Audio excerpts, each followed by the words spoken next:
Welcome back to part two of our, I guess what you call Sifrut Chazal. Sifrut is like literature, and Chazal is a new vocabulary word for you, maybe. It's an acronym for Chachamim, right? Which means the sages or the wise ones. Chachamim, Zichronam Livracha. But Zichronam Livracha means may their memories be a blessing. So a way of talking about the ancient rabbis, you might hear the term Chazal, right? Chet Zayin Lamed Chazal. So we're doing our stories of the sages, right? And last week we started with the story of Moshe and Rabbi Akiva, right, in the time travel. And then we started stories about Hillel and Shammai. And so we're going to continue with that. So you should have the sheet in front of you. And we are going to turn to, I don't know if I put page numbers on it, I'm sorry, but we'll start at, well, it'll say Shabbat 31a, like paragraph 5. You see that? It's on maybe the third or fourth page. Yeah. Yes. So this is a famous story you might have heard about how Hillel interacts with the Gentile. Okay. Okay. The word in Hebrew is goy, of course. So someone like to start. The sages taught. The sages taught. There was an incident involving one Gentile who came before Shammai. The Gentile said to Shammai, "How many Torahs do you have?" He said to him, 2, the written Torah and the oral Torah. Okay, so stop there for a second. Remember, we've talked about this, what the written Torah and the oral Torah, right? That's what, historically distinguishes, historians call the Pharisees, who eventually become, what we see as our rabbinic sages, right? Okay, so the Torah, what we have in the Ark, was given at Sinai, but also all of the ways of understanding and living it, right? And that's the rabbinic project, is to figure out what the oral Torah is, right? Okay, and how to understand the written Torah. The Gentile said to him, "With regard to the written Torah, I believe you, but with regard to the oral Torah, I do not believe you. Convert me on condition that you will teach me only the written Torah." Shammai scolded him and cast him out with reprimand. The same Gentile came before Hillel, who converted him and began teaching him Torah. All right, stop. So let's talk about conversion here. What's Shammai's position about conversion here? No conditions, you have to want it. Right, or I give the conditions, right? And that's, there's some kind of belief that you have to start with, right? What's the belief you have to start with? That's both. There's 2 Torahs, right? All right, but what is Hillel see? Let's get into it. Let's get into it. So what do we start with? The Torah, period. The Torah period, right? Well, we'll even see it's even more basic than that. But Hillel says yes first. Let's go. Yeah. Right. Okay. It doesn't say he came before Hillel and said only on account of teach me the written Torah, but maybe we're supposed to presume that, right? Okay. Keep going, yeah, please. On the first day, he showed him the letters of the alphabet and said to him, Aleph, Bet, Gimel, Dalet. The next day, he reversed the order of the letters and told him that an Aleph is a Tav, and so on. Right, Tav's the last letter, right? The convert said to him, "But yesterday you did not tell me that." Hillel said to him, "You see that it is impossible to learn what is written without relying on an oral tradition. Didn't you rely on me? Therefore, you should also rely on me with regard to the matter of the oral Torah and accept the interpretations that it contains." All right. So what's Hillel saying? The written Torah can't be understood unless you have the oral tradition. There's always any kind of learning. There's an oral tradition, right? Yeah. When you learn a language, you can't just have a book in front of you, you have to have a teacher. Exactly. And I think that's why it says starting with language, even though it seems like, this man would have known whether they're speaking Hebrew or Aramaic. It's written in Aramaic, the story, right? So let's say they're speaking Aramaic, he would have known, but he might not have known how to read, right? And that's Aleph, Bet, Gimel, right? And so you have so he's learning the language in a different way, and you have to know, how do you know that this is Aleph and this is Tav and backward and forward? It's because there's tradition passed down, right? There's nothing logical saying that this is Aleph and this is Tav. It's nothing essential about those squiggly lines, right? Except that it's a tradition, right?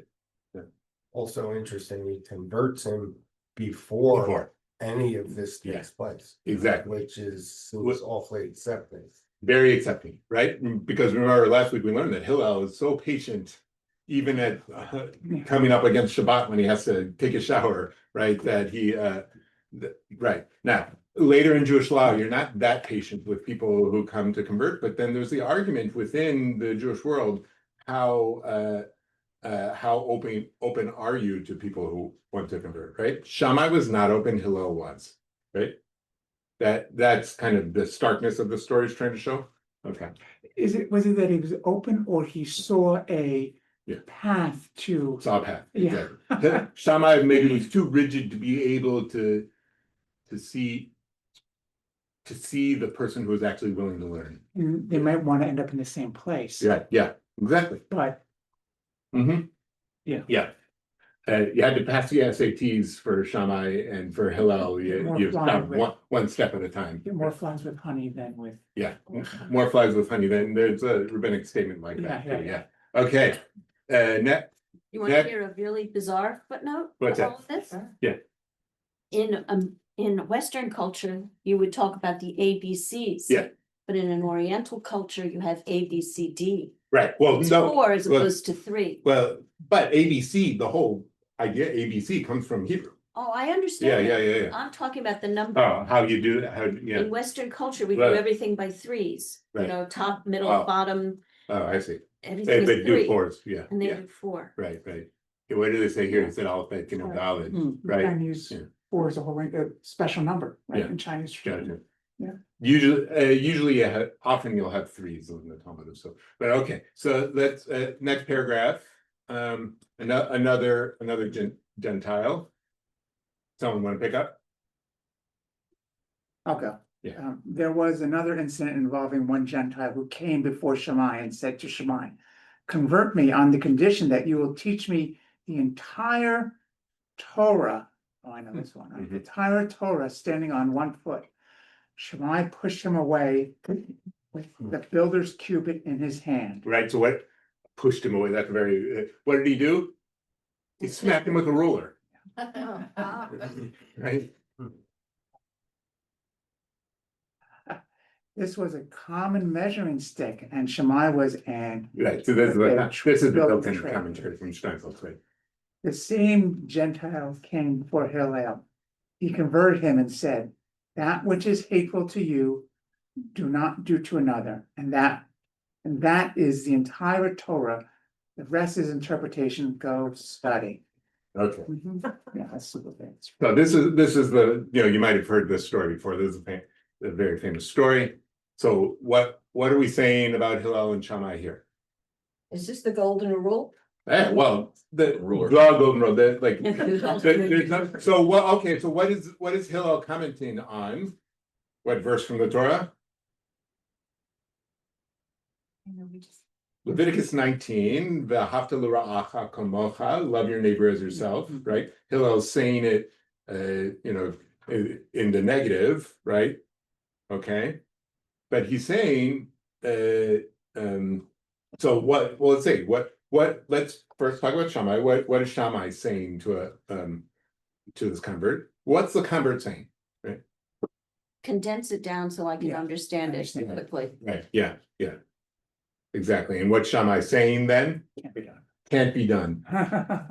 You can't, there's no essence, there's no one essence to Judaism, maybe, right? There's no shortcut. There's no shortcut, baby. Yeah, good. There's no shortcut to being a Jew. But then but is Hillel saying there's a shortcut? No. Let's see. Let's really dig in. What's Hillel saying? Hillel sees it as an opportunity. Right, back to what Ken said, right? it's an opportunity to bring someone in to learn, right? So you start with kindness and patience, and then I'll Gimel is next, right? So, but what's he saying with his statement about the Torah? This might be too 2025, but the interpretation for me would be that you bring a lot to the interpretation. You should do it, and there's place for you to understand it in your way. I think that's there too. Good. Yeah. There's no mention of Adonai. There's not yet, right? Except, except, I guess presumably you would think the Torah is given by God, but yes, there's no mention of, it's not Shema Yisrael, he said, for him to learn that, Adonai is one. That's not the first thing he taught him. What is the first thing he teaches him? About relationship between humans. Relationship between humans. The Torah is about what? Getting along with other people. Getting along with other people. Or With the political. Let's say this, it seems ironic is the right word exactly, but I don't think Shammai is just saying it can't be done. Saying kind of like you're stupid. Like don't bother me, yeah. Well, he's Yeah. doing what it is Hillel says not to do. Yeah. Treat somebody. Exactly, poorly. yes, thank you. Would you want to be smacked with a ruler? Don't smack people with a ruler. That's what Hillel is saying too, thank you. Yes, but not only is he saying don't act that way, he's saying that's what the Torah is all about. But then Shammai is not following what the Torah is all about. Is Hillel's. He is might the be law, saying is that. the story. He might be saying that you can follow all the mitzvot and not know what the Torah is about. He might be saying, right? So don't do what is hateful to you, to another. That is in Zohi kol haTorah kula. That's the whole Torah.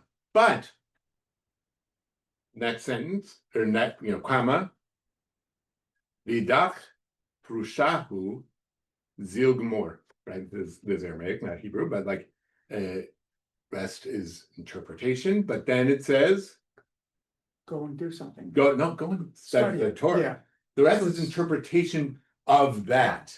Yeah. Right? It's not any kind of interpretation. right. It's interpretation of how to treat other people. Right? That's what he's saying. Wait, no, is that really what he's saying? I think so. He's not saying, I don't think he's saying, oh, just be a nice person, then you're a Jew. He's not saying that. No. That's the foundation, the behavioral is the foundation. The foundation, it could be saying foundation, but I think he's also saying the rest is interpretation of that principle. I thought it think was- that's what he's saying. But this raises the question, Yeah. is Hillel right? Is he right? Right. Because, don't- because I think Hmm. the point that you're making that he doesn't talk about Adonai is important. I would have thought, you love the Lord your God, you love your neighbor as Yeah. yourself. Right. And he sort of skips the first part of that. Right. So good. So that's so statements like this are also found in the New Testament, which is that Jesus lived at the same time as Hillel and Shammai here, right? Or Hillel and Shammai might have been a little bit older, right? So Jesus' disciples asked him, what's the most important thing in the Torah?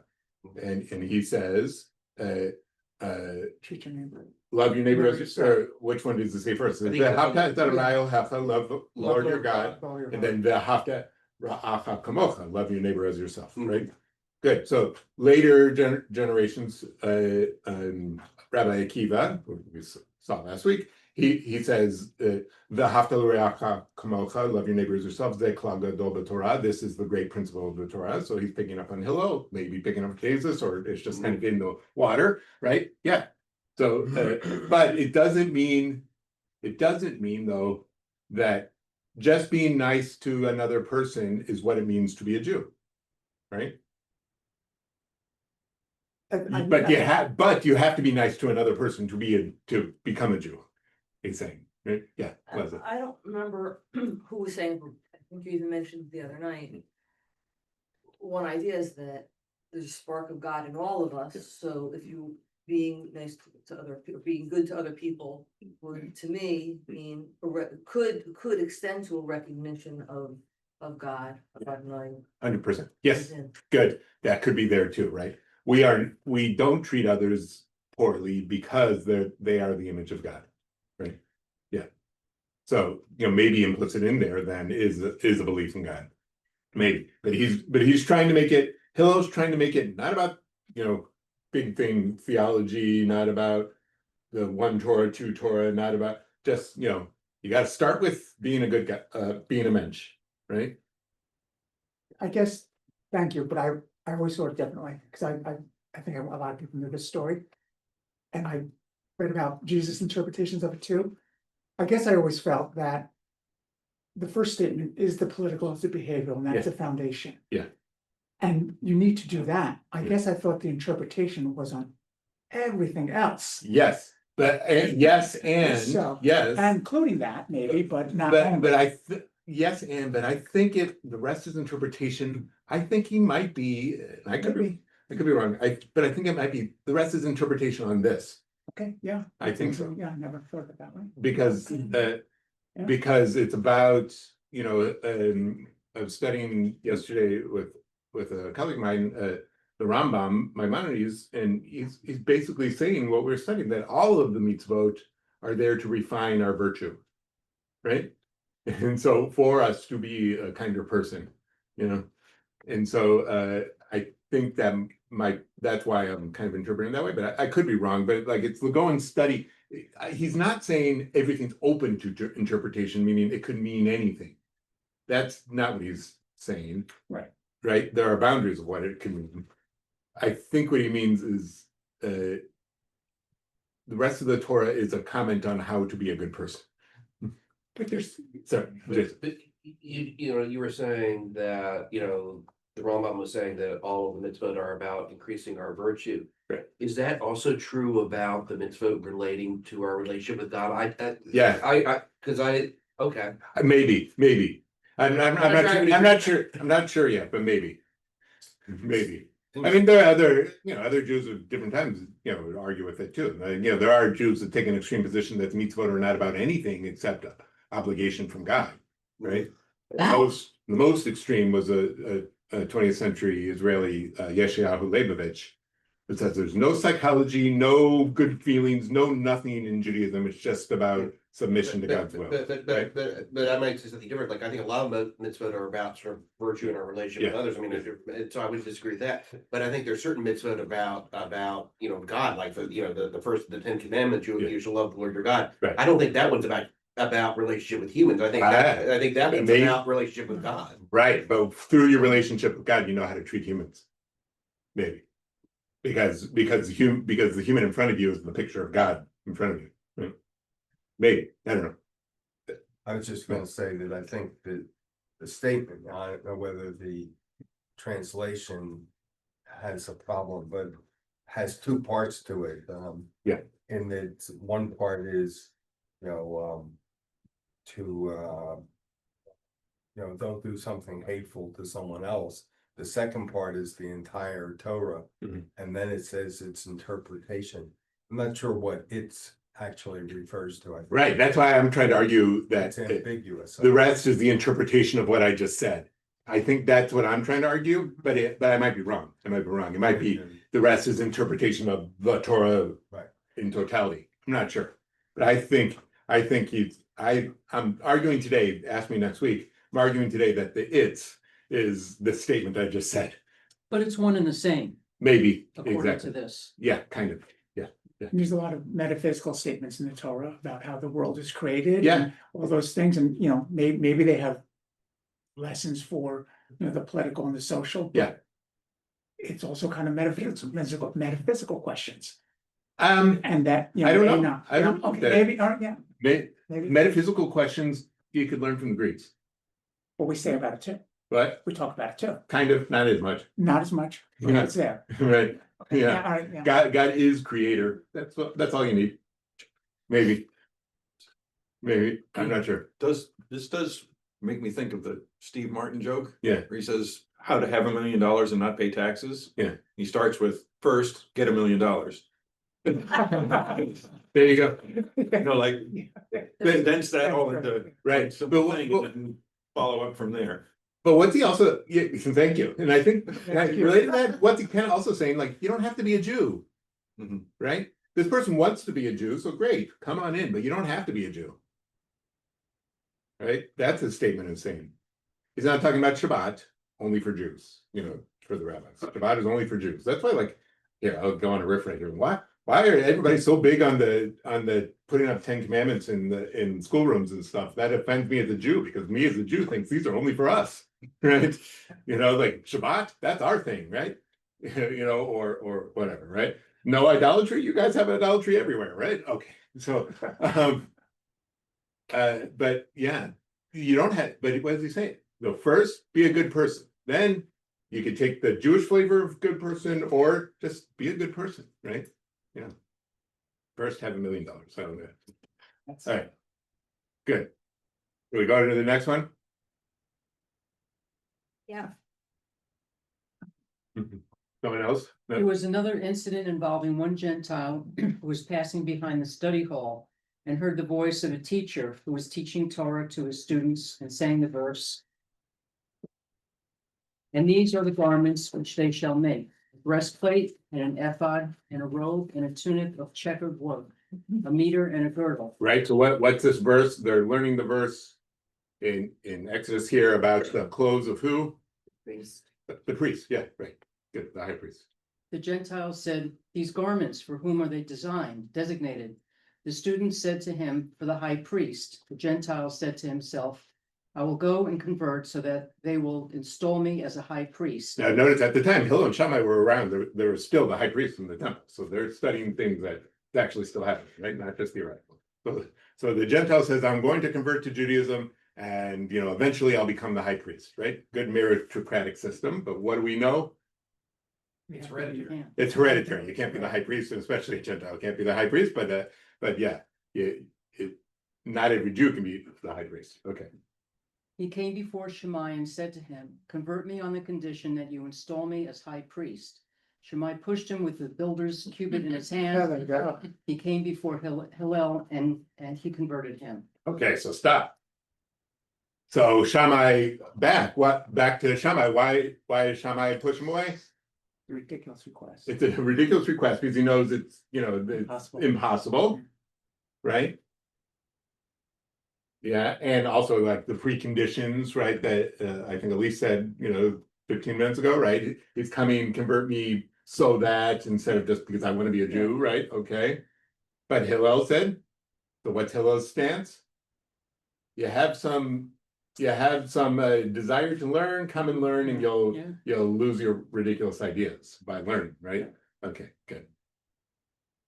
It's getting more and more outrageous. Yes. Which one? Yeah, exactly. It's getting more outrageous. Yes, just like the questions though, if you were here last week, the questions Hillel was taking from the guy trying to win a bet, right? Yeah. This becomes ethically a little questionable, unlike the one before this. Why is that? Oh, because his condition is like He wants to wear the fancy clothes. he wants to wear the fancy clothes, and it's not anything he could ever fulfill, right? Yeah. Right, and Hillel saying, "I will convert you on that condition that I'll, Right. it's a question. But maybe Hillel's also envisioning the big tent. If you're interested in Yeah. joining us, join us, and as you learn, Right. your ideas and understanding may evolve. That's his hypothesis, I think, right? But he is kind of fooling the guy. Yeah. So maybe Shammai being a jerk is being more honest, right? Yeah.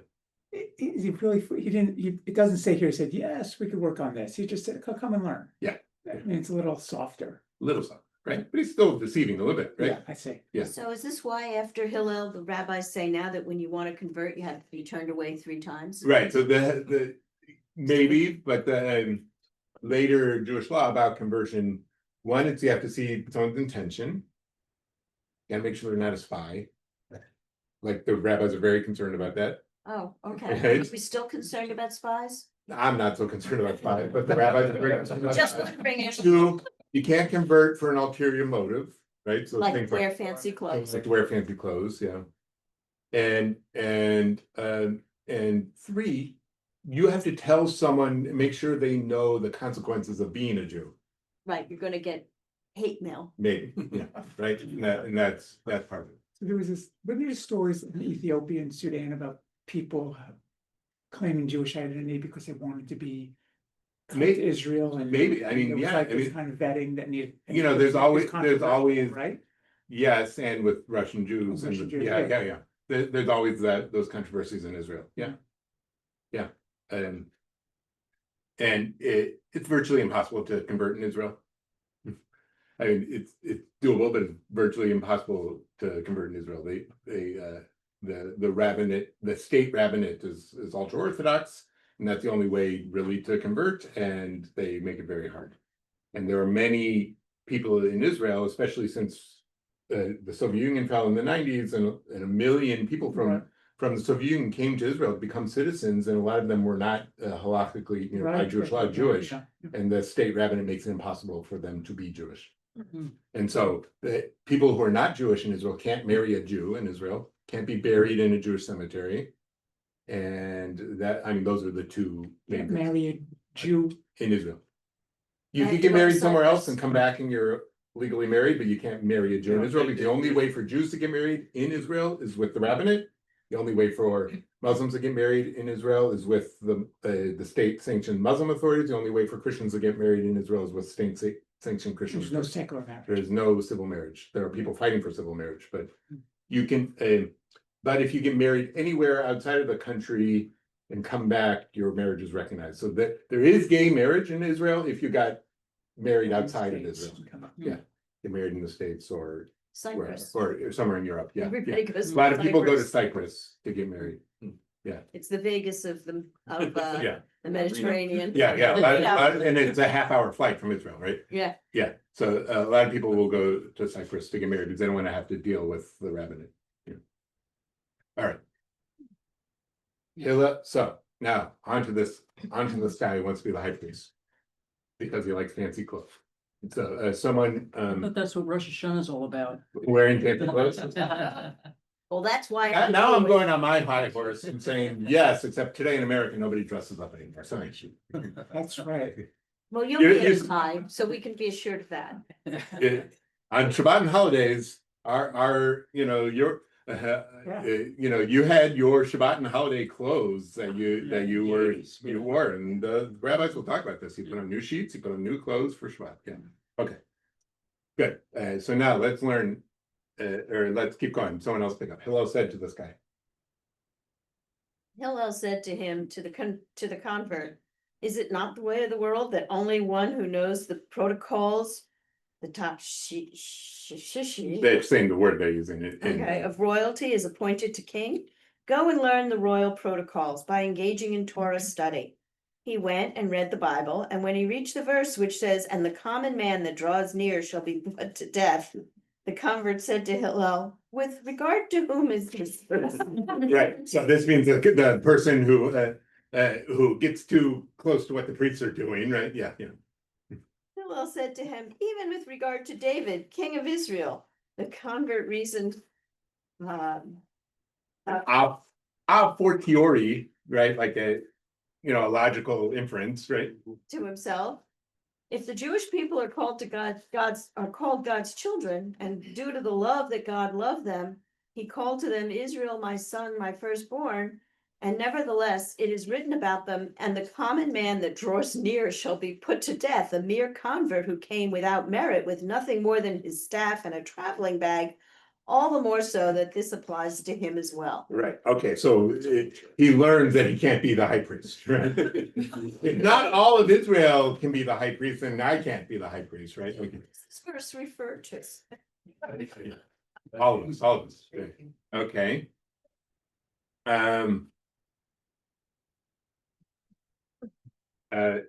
Now, I'll say like a historian might look at the different language, like the Aramaicisms in one paragraph versus the other and stuff is mostly in Hebrew, but some and say, oh, these are all different stories that are mashed together and stuff like that. But let's not worry about that. Let's see the whole narrative arc. It's interesting that Yeah. Hillel didn't say it applies to you.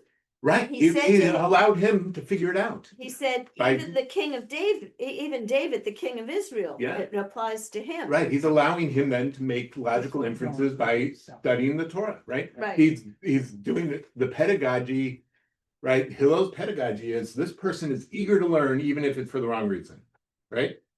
Let him come in and learn, and with the right guidance of learning, he'll be able to figure out what the right reasons are, right? Of Like living the Socrates. Torah life.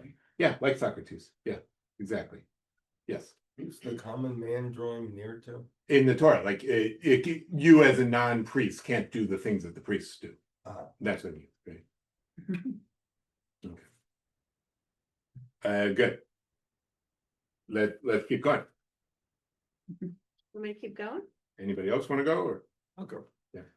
The convert came before Shammai and told him that he retracts his demand to appoint him high priest, saying, "Am I at all worthy to be high priest? Is it not written in the Torah, and the common man that draws near shall be put to death?" He came before Hillel and said to him, Hillel the patient, may blessings rest upon your head, as you brought me under the wings of the divine presence. The Gemara relates, eventually the three converts gathered together in one place, and they said, Shammai's impatience sought to drive us from the world. Hillel's patience brought us beneath the wings of divine presence. All right, so there we go. The moral of the story. So here's the editor of the Talmud telling us what we're supposed to think, right? What are we supposed to? Flies with honey than with vinegar. Yes, exactly. More flies with honey. Hillel's patience is what brings Jews into the world, right? Three people here. All three converts got together and realized that they had a similar story, because of Hillel's welcoming patience. I didn't even realize I thought they were the same person. Maybe, yeah, right. Well, the editor of the Talmud is telling us they're, making it a story of three, yeah. All right. It's more than just like patience, though. In some ways, it's like the welcoming embrace. Yeah. You Yeah, know, yeah. it's the like, we accept people, like you are, Yeah. you know, and in some ways, if we're gonna go with the premise that we're all created in the image and likeness of God, that we are all people, and we are all sort of welcome. Yep. Back to don't do what's hateful. What's Shammai doing? Smacking people with a ruler. Right? Or yardstick. A yardstick. Thing, I was like, yeah, no, go ahead. Yeah.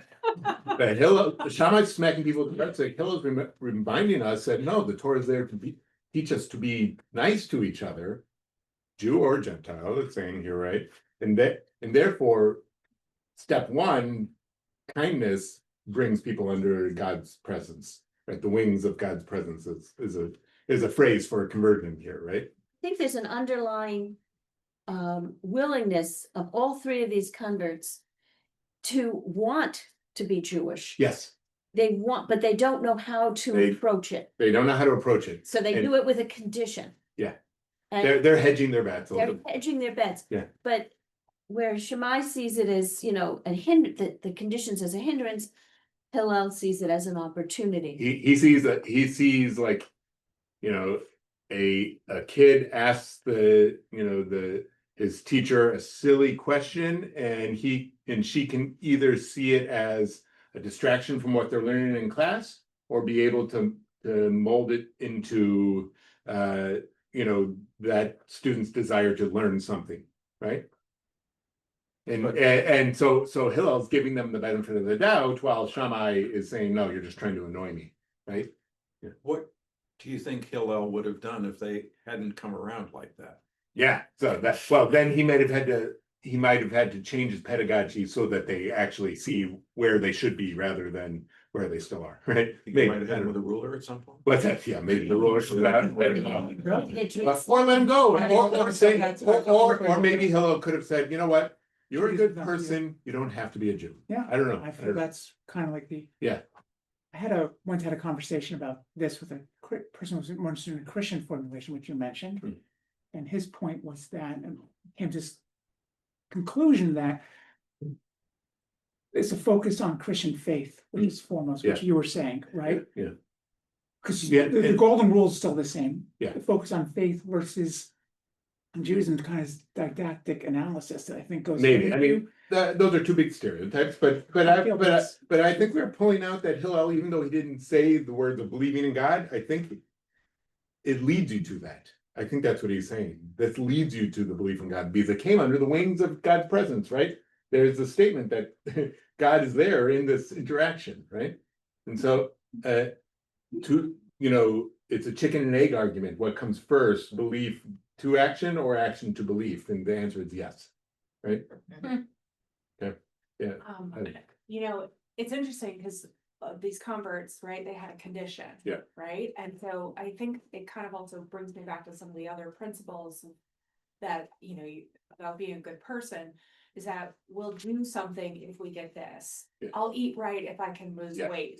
yeah, I will work out if I will, so I can, instead of just taking the actions that are the right action. yeah, right, Just in and of itself, it's almost like a human condition or something, and that so in could be some it, ways, yeah. like Hillel, Yeah. it's like saying, I understand this human condition, Yeah. welcome. yeah, that's beautiful, yeah, I didn't think of it that way, that like, we all want to like, I will go to college so that I can get a job, right? Yeah. But no, go to college and learn, right? Although, like that's very, I know it's a very privileged thing to say that, right? So, but like, I will, but okay, so I will, I will be a pious person so I can get into heaven, right? No, you be a pious person because that's the right thing to do, right? But that's okay. Medieval sages talk about it, probably from the Talmud, that the fear of heaven, the fear of God leads to the love of God, right? So you start as a kid, I don't do this so I don't get in trouble, right? To I do this because I love my parents, or then it becomes I do this because that's what a good person does, right? But Yeah. Rabbi, the fear of God Yeah. presupposes a belief in God. Yes, right? 100%. Yeah. There's no such thing as atheism here, right? Yeah. And even the Greeks, the Greek philosophers believed in a God, right? Even though they told the stories of the gods, right? Yeah. So when you study medieval art, Mhm. and it's all in the church. Yeah. You come to realize that half of the reason people were going to church was Yeah. to avoid hell. Right. Yeah. Or they're forced to go for church too, but yeah. Well, yeah, but forced to go to church, but it was fear that drove them. Sure. And a fear of God. Yeah. But that's the It- first step towards maturity, I think the rabbis would say, right? That you realize that it isn't so much as a fear as a love. That the fear leads to love. But like, back to the kids, they fear getting in trouble by their parents, right? No, is that the best way to teach kids? Probably not, but that might be part of human psychology, right? You ask a little kid, why are you nice to your friends in class? Because I don't want to get in trouble. They say that, right?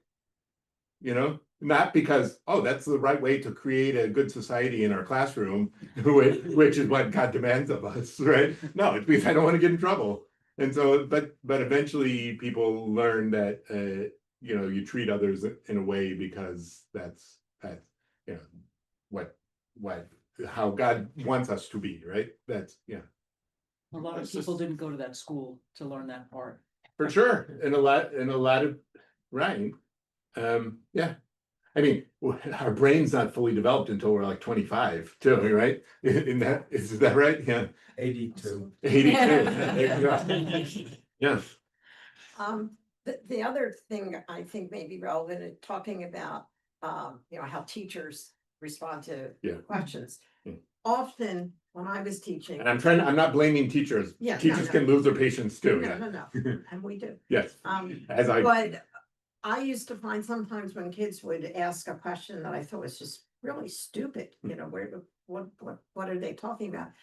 If I took the time to explore with them, I realized that they were coming from a different, they just didn't know enough. Yeah. And therefore, as with Hillel, Yeah. if you engage the person Yeah. and bring them in Yeah. and help them learn, Yeah. then their views and understanding can mature and evolve. That's So that right. to just close the door, Yeah. I think is absolutely the wrong thing. Right. So let's go back to the person who wants to be the high priest. Okay, initially we thought, oh, he just likes the fancy clothes and he wants to be rich or whatever, right? No, let's look at it a different way. He hears about this high priest, and that must mean the most pious Jew, Right. Yeah. right? That's what Hillel's doing. Then he's okay. He has a spark that wants to be a good Jew, and he thinks that's what you could eventually become the high priest. But Hillel has to educate him what it's actually about being the high priest, and then he'll come to realize, more about what it is to be a Jew, right? Yeah. And so he just didn't know enough. But Shammai assumed that it was just about the riches, the nice stuff. Hillel assumed, no, it's about wanting to to be part of this whole system. Yeah. Yeah. From your recommendation last week. Yeah. I did watch that Netflix show. Which one's that? The The- long story. Yeah, I haven't seen it yet. And okay.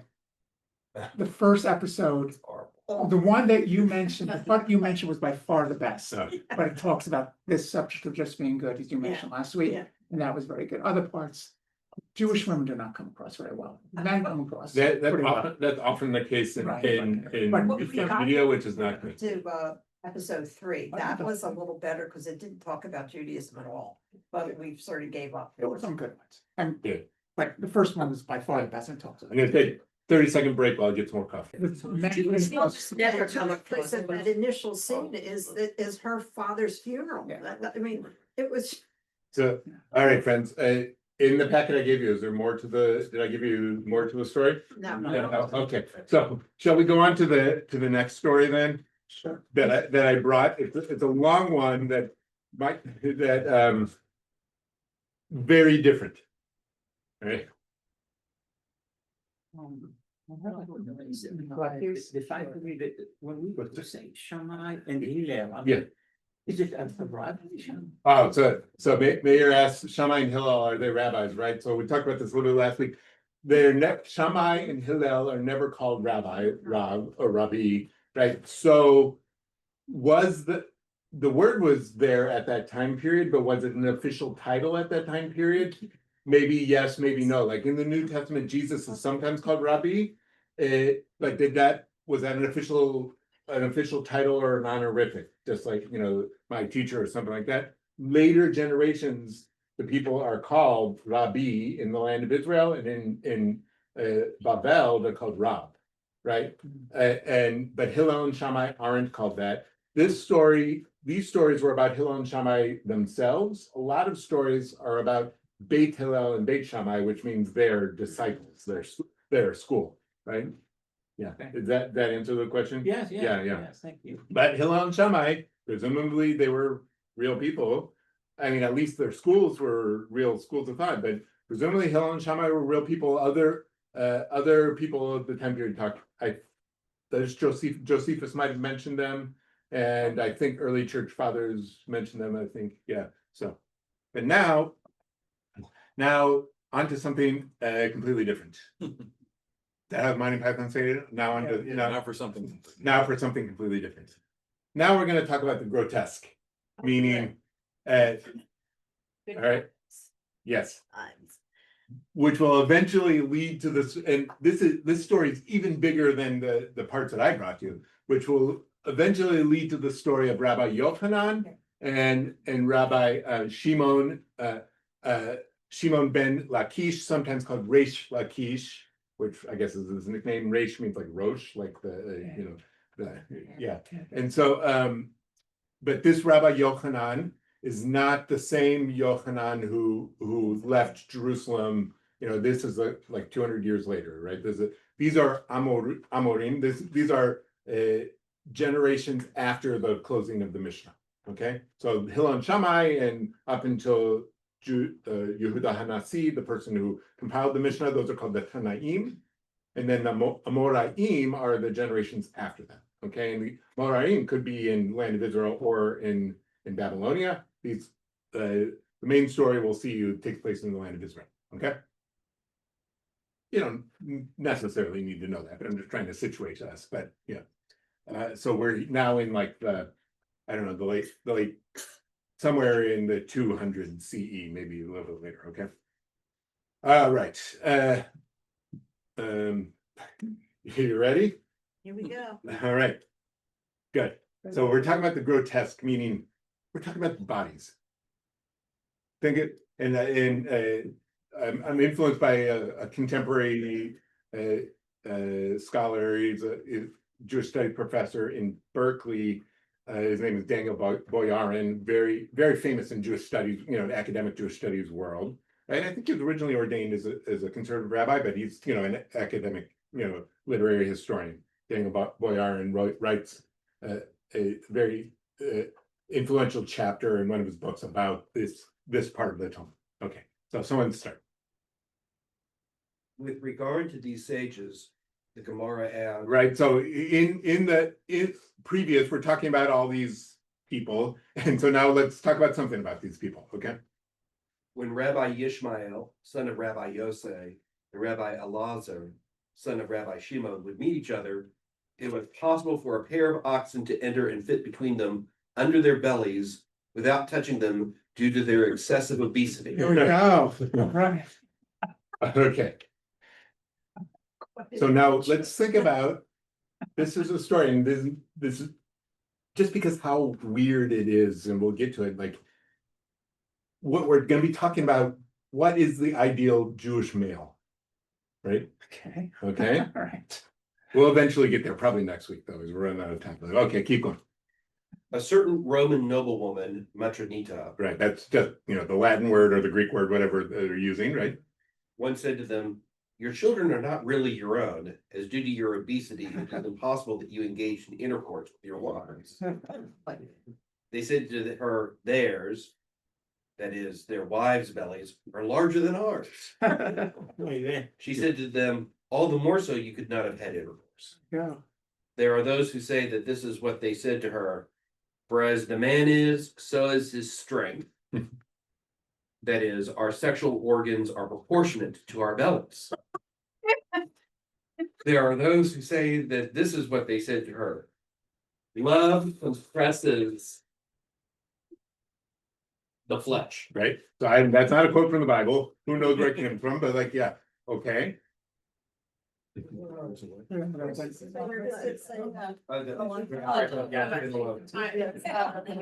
Okay. Printing issue, yeah. So where's? So now we're at paragraph 5, and what do they keep going to do? Oh, the flesh. The Gemara asks, and why did they respond to her audacious and foolish question? After all, it is written, answer not a fool according to his folly, lest you also be like him. Right, and it's also like other places in the Talmud, you're not supposed to talk about sex in polite company, right? But at the same time, when a noble person, like a Roman, like you are, you gotta, if they ask you something, you gotta say something, or they could kill you, right? So maybe that's part of it. The Gemara answers, they answered her in order not to cast aspersions on the lineage of their children. Right. She's saying, how can your kids be yours? You're not able to have sex, right? But so now let's set up. What are we saying about Roman bodies versus Jewish bodies right now? Romans had gymnasiums. Romans idealized one physique, yes, right? Okay, and that's what it meant to be a man, right? Okay. Now, I don't know if the rabbis are going to say, everybody has to be obese, but they're saying they might be saying something else, or they will be saying something else soon. Okay. There's no, it's not a dispersion, but there's gluttony involved here. It doesn't seem to be. Yeah. It just seems to be not focusing on exercise all the time, or something like that, or military might. Right. I think they might also be talking about military might. Gotcha. But I also thought that if you were pudgy in that period of time, it was a sign of wealth. You Right. had a- Right, Yeah. but for the young Roman, well, Yes. Haji, you wanted to be strong and virile because it was about militariness, right? Also, and we're not, and so, and the school system, the Greek school system for the upper class was the gymnasium, where it was learning and wrestling, right, and sports together, right? I'm And just trying to so think that of- you'll be a scholar or soldier, right? This goes back to ancient art that Yeah. was based upon the idealized form. Right, so think about it. What's the Greek idealized form now? Because the next paragraph is gonna get even more graphic. What's the Greek idealized form? The Greek/Roman, right? Think of all the statues of the Met, right? Yeah. The David.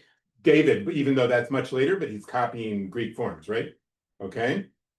Now, David is ours, right? What is wrong about the David statue? Well, it's too tall. Okay, well, but he did that for you to be in awe, right? It's not totally in actual human proportions, right? But like, what is wrong about the David statue? Is he not circumcised? He is not circumcised. Too small. His Gentile, why are Greek statues have small penises? Yeah.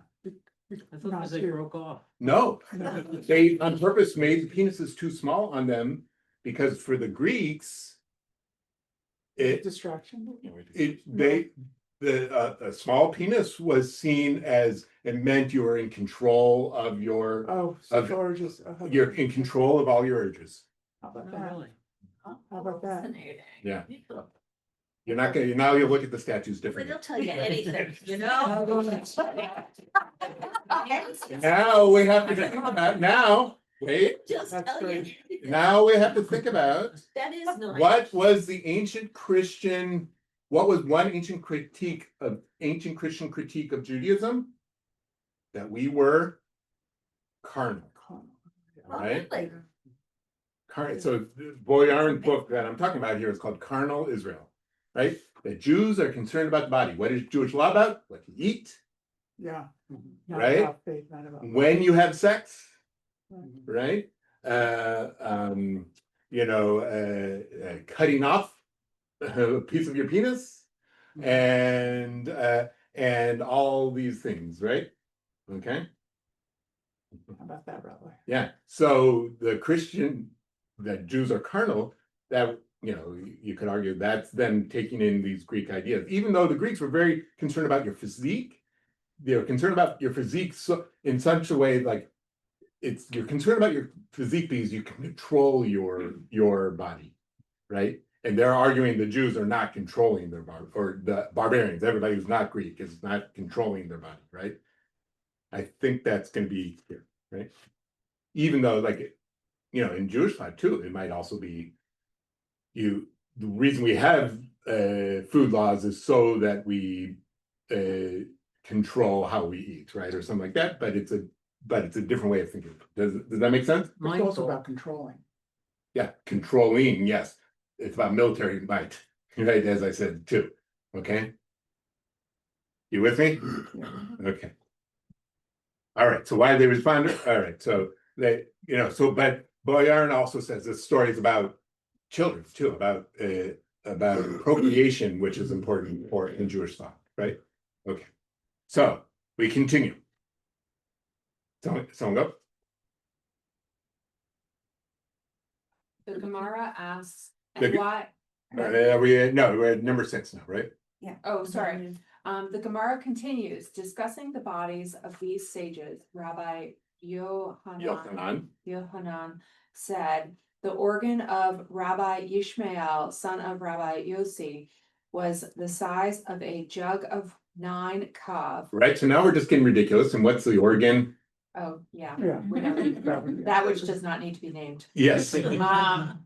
Rav Papa said the organ of Rabbi Yohanan was the size of a jug of 5 kav, and some say it was the size of a jug of 3 kav. Rav Papa himself had a belly like the baskets. It's just this Greek word for baskets, yeah. Made in Harpayana. Yeah, so I don't know where that is, but anyways, why are they talking about their penis sizes? Because they can procreate. Because it's about procreation, but also the Greeks pretended like they had that in their statues that it wasn't, that they were small, right? That was the ideal, and even though this is an exaggerated size probably, but they're saying we're just normal human bodies. I think that's what they're saying. What is a cop? A cob is some measurement, actually it's a measurement of volume, so I don't, it's not about. It's the same way the ox get under their belly. Yeah, right.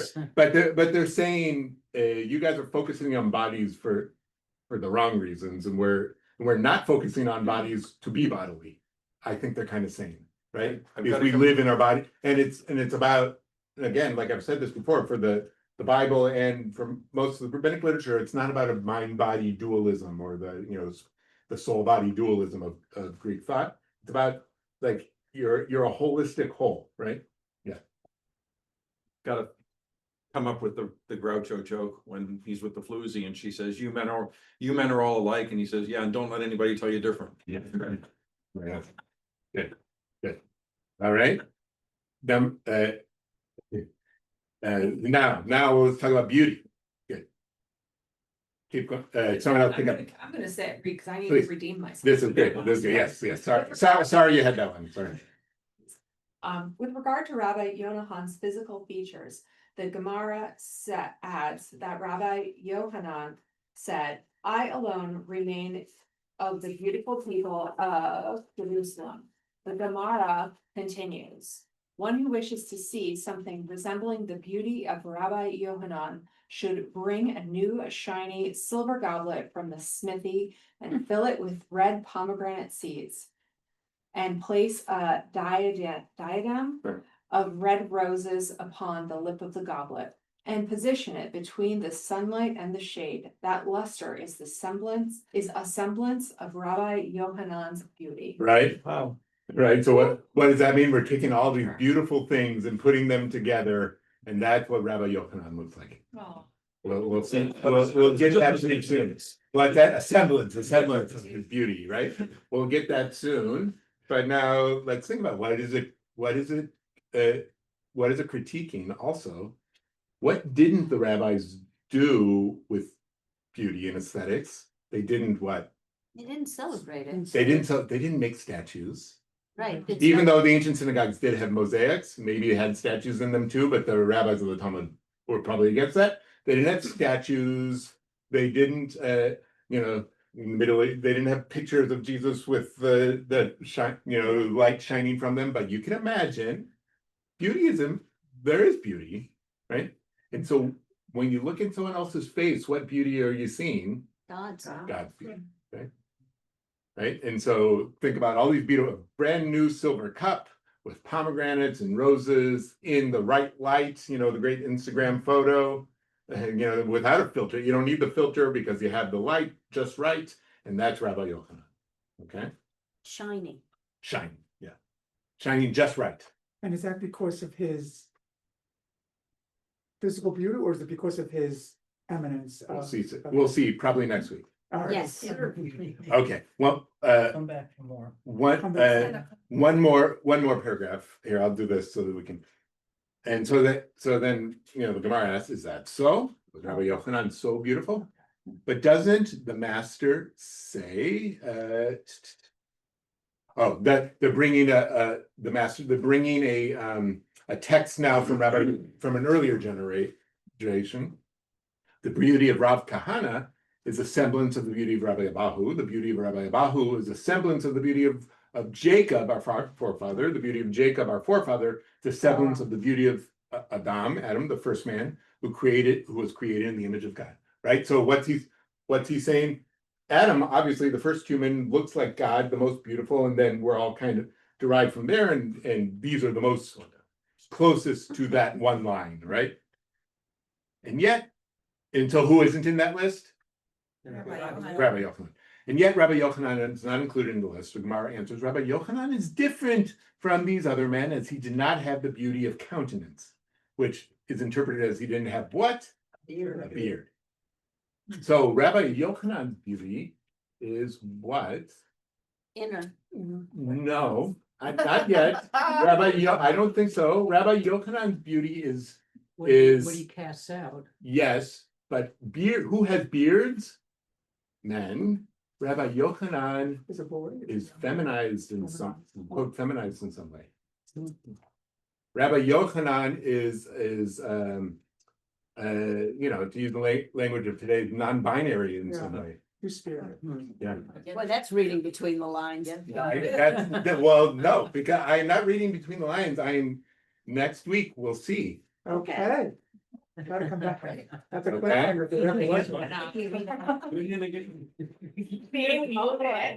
Let everybody know what we're talking about here. We'll have to get more bagels. Yes, to be continued, and next week will involve, it'll be in 2 weeks, because next week we're gonna have our new intern here. And, if she decides to do the story that, I'll talk to her, but she's gonna pick her own story to teach. Our new intern for this year, she won't be with us for the high holidays. Clayton, our intern from last year, will be here for the high holidays. But our new intern, Zoe Dresner Wahlberg, will be teaching with us next Shabbat. All right? No, sorry. I'm getting the calendar wrong. I'll be teaching next week. She'll be teaching in 2 weeks. Sorry. So I We'll do this. We'll do this. We'll next do- week. we'll get to the Okay. story. It's my favorite story, but it involves a spear. And put on your good Freud hat. Okay? You have to come, Leslie, we need you. Yeah. Yes. I think you guys have figured it out without me. Let us. This is fun, huh? Sometimes a spear is just a spear. And this time it's not just a spear. Okay. How many left was that? Here. Did they teach you this in Hebrew school that Judaism actually talks about life? No. Yes. And the rabbis can be funny and gross and have cultural critiques in there of what it means to be a man or not, right? Yeah. So there you go. My grandmother did talk about it. She said that Friday, it's a woman's job Oh. to prepare the home. Yeah. And to prepare yourself. And you get ready, your husband's gonna come home with flowers and you have wine and a good meal, and then you do your thing. Oh, have sex, yeah. Yes, and it's all in preparation for That's that. part of Jewish law. Yeah, 100%. 100% it is. My grandmother, 100% it is. And if you were a rabbi who was in the yeshiva during the week, you might have been in a different town, so you came home for Shabbat. Oh, so is it? Yeah. Yeah. It's a big deal. Yeah. And so, but Or she can get. but I'll say, then we'll give a modern critique. We'll see. Like I've been hinting at kind of anti-militarism Yeah. right here. We'll give a modern critique, which Boyarin definitely does in his kind of political writing about, well, do we Jews still hold that today? Right? Okay. We'll see. All right. So let's get back to our carnalness. We ate breakfast. And so what do? Give Give thanks. Shir Hamalot B'Shuv Adonai Et Shivat Zion Hayinu Kechom Az Yimale Tzvotinu Ushonenu Rina Az Yomru B'Goyim Higdil Adonai Lasot Imelech Higdil Adonai Lasot Imanu Hayinu Semechim Shuv Adonai Et Shivitenu Kafikim B'Negev Hazorim B'Dima Berina Yisoru Halok Yelechu V'Achol Nose Meshech Hazara Boya Verina no se alumotav. Haverim v'chaverot nevarech. Yehi Shem Adonai mevarach me'atav yad olam. Yehi Shem Adonai mevarach me'atav yad olam. Bereshut ha'chevra nevarech Eloheinu shachanu mishalo.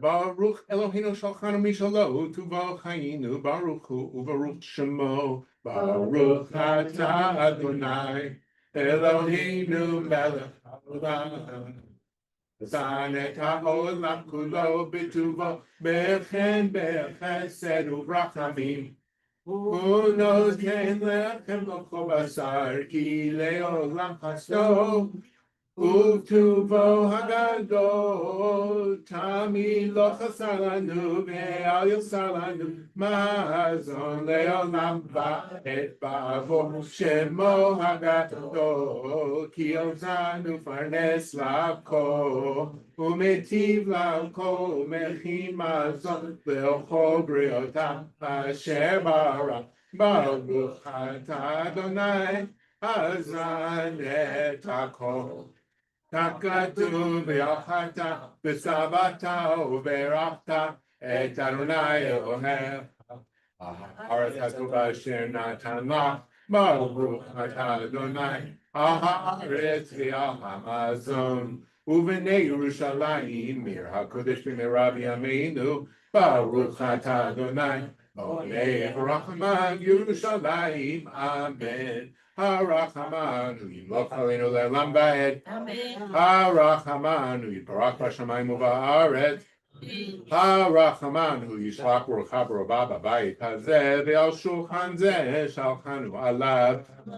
הרחמן הוא ישלח לנו את אליהו הנביא. הרחמן הוא ישלח לנו את אליהו הנביא שוחור לטוב. ויבשר לנו ויבשר לנו ויבשר לנו בשורות טובות ושורות ונחמות. הרחמן הוא ינחילנו יום שכולו שבת ומנוחה לחיי העולמים.